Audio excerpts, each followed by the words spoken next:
नमस्कार, मैं जितेंद्र शर्मा।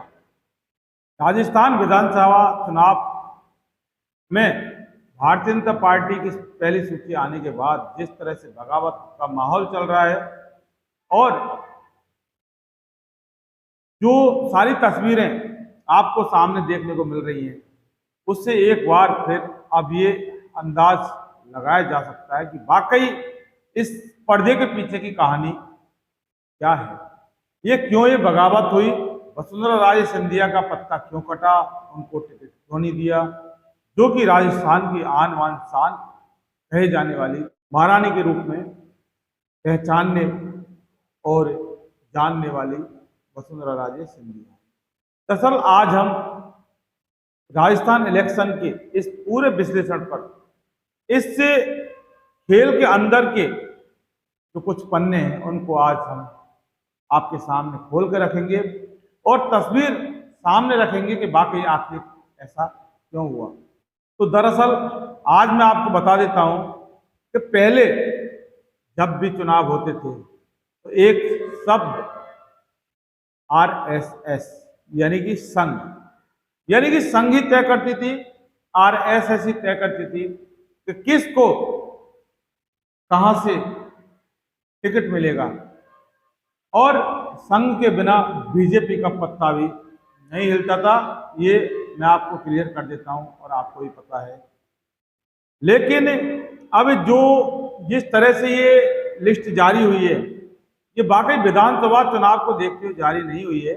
क्योंकि अब 2024 में लोकसभा के चुनाव आने वाले हैं, देश के चुनाव होने वाले हैं। ये पूरा जो मामला है, ये पूरी जो भी गणित लगाई जा रही है, ये 2024 को के लोकसभा चुनाव को लेकर लगाई जा रही है। और वो जो मोदी के चाणक्य अमित शाह हैं, ये सारी गणित वही लगा रहे हैं। और इससे साफ जाहिर हो गया है कि अब भी आरएसएस का कोई भी लेना देना टिकट वितरण में और किसको क्या टिकट देना है वो नहीं रहा। यानी कि अब बीजेपी के सामने आरएसएस पूरी तरह से बौनी हो चुकी है।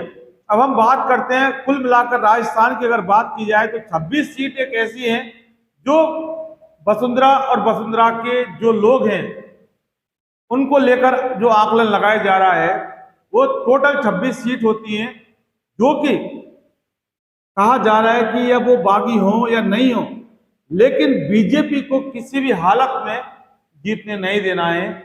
यानी कि उनका साफ इरादा है कि चाहे वो बागी हो या नहीं हो, लेकिन राजस्थान में बीजेपी को किसी भी कीमत पर नहीं जीतने देना। यानी कि हराने में पूरी ताकत लगा देंगे, चाहे कोई भी जीते, कांग्रेस जीते या कोई भी जीते।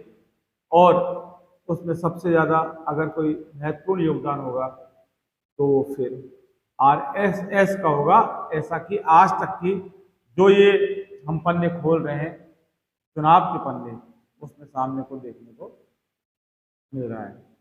अब बात ये हो गया पूरा मामला बीजेपी का कि 26 सीट ऐसी हैं जो बागी हो या नहीं हो, लेकिन बीजेपी को जीतने नहीं देना है। यानी कि बीजेपी को में हराना है और उसमें सबसे ज्यादा महत्वपूर्ण अगर देगा तो वो आरएसएस करेगा। अब इसके दूसरा जो पहलू है, राजस्थान में कांग्रेस की बात करें तो कांग्रेस को बीजेपी से पहले, यानी कांग्रेस की लड़ाई बीजेपी से होती है, लेकिन इस चुनाव में 2023 के चुनाव में कांग्रेस को बीजेपी से पहले, सबसे पहले सचिन पायलट से लड़ना होगा, अपने आप से लड़ना होगा, अपने अपनों से लड़ना होगा।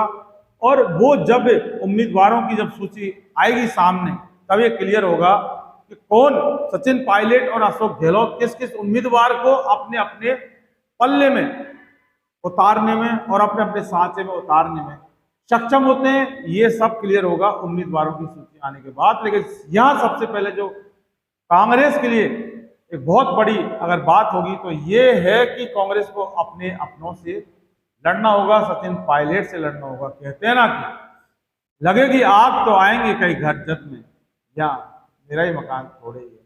तो कांग्रेस की में भी जो बगावत हो रही थी सचिन पायलट और अशोक गहलोत को लेकर, आज उसकी परीक्षा अब धरातल पर वोटर से लेकर जनता लेगी।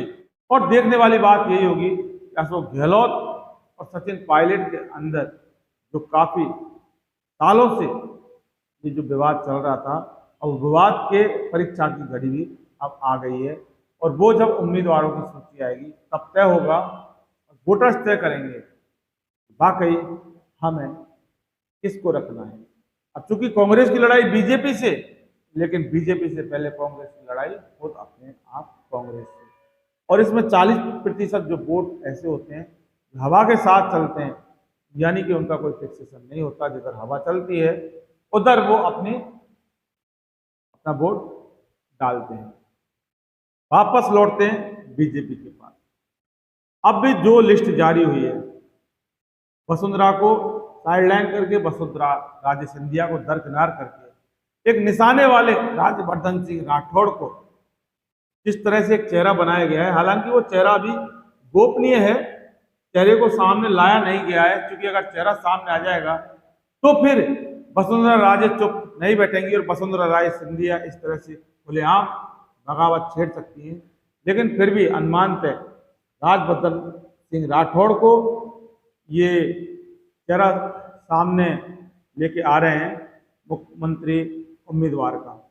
और ये अब कोई आरएसएस तय नहीं कर रहा, ये कोई संघ तय नहीं कर रहा, वो संघ, वो आरएसएस जो हमेशा चुनावों की दिशा और दिशा तय करता था, लेकिन इस समय ये सब कुछ जो तय हो रहा है वो दिल्ली से तय हो रहा है। दिल्ली का मतलब प्रधानमंत्री नरेंद्र मोदी और अमित शाह, यानी कि चाणक्य। और जो चाणक्य नीति जिस तरह से राजस्थान में अपने तरफ के पत्ते फेंक रही है, उससे एक बार फिर यही साबित होता जा रहा है कि चाणक्य नीति वाकई राजस्थान में भाजपा को किस हद तक गर्त में डुबा के रहेगी, ये वो वक्त बताएगा। और आरएसएस का पूरी तरह से कमांड राजस्थान भारतीय जनता पार्टी से खत्म हो गया है और कांग्रेस को आपस में भी लड़ना होगा। अब यहाँ 3 बिंदु सामने आते हैं कि वसुंधरा राजे सिंधिया का बीजेपी में कितना योगदान है और वसुंधरा का आरएसएस से कितना निकट का रिश्ता है।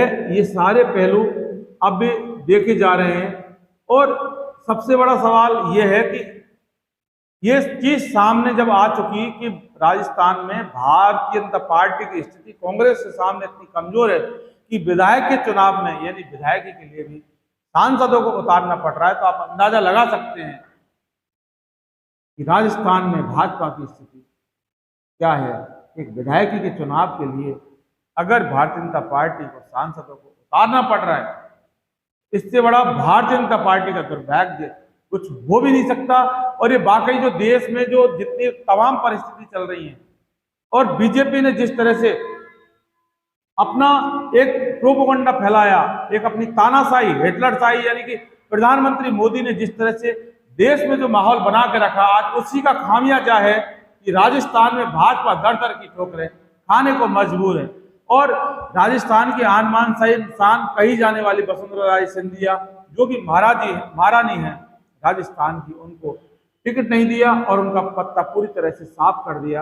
अब बात आती है 40% वोटरों की, और वो 40% वोटर वो हैं जो लहर के साथ बह जाते हैं। अब यहाँ जो सवाल है कि भारतीय जनता पार्टी की जो नाजुक स्थिति बनी हुई है, वसुंधरा को दरकिनार किया हुआ है और वसुंधरा आरएसएस से कितना रिश्ता रखती है और आरएसएस का इस समय कितना इम्पोर्टेंसी इस चुनाव को लेकर है, क्योंकि इस समय जो चुनाव में आरएसएस का कहीं कोई कमांड नहीं है। अगर कोई कमांड है तो सीधा वो दिल्ली से है, और दिल्ली में नरेंद्र मोदी और उनके चाणक्य कहे जाने वाले गृह मंत्री अमित शाह। सीधा सीधा बात है साहब कि अब मोदी के चाणक्य और चाणक्य की नीति 2024 के इलेक्शन के चुनावों को लेकर जो बिसात बिछाई है राजस्थान के चुनाव में, वो कितनी सफल हो पाती हैं या कितनी असफल। इससे एक सवाल तो फिर जाहिर हो रहा है कि उनका टारगेट राजस्थान का विधानसभा चुनाव नहीं है, उनका टारगेट लोकसभा चुनाव जो 2024 में आने वाले हैं, उनको लेकर ये सारी गणित लगाई गई है। अगर ये कहीं राजस्थान चुनाव की बात अगर होती तो वसुंधरा राजे का नाम टॉप पर होता, सबसे पहले स्थान पर होता।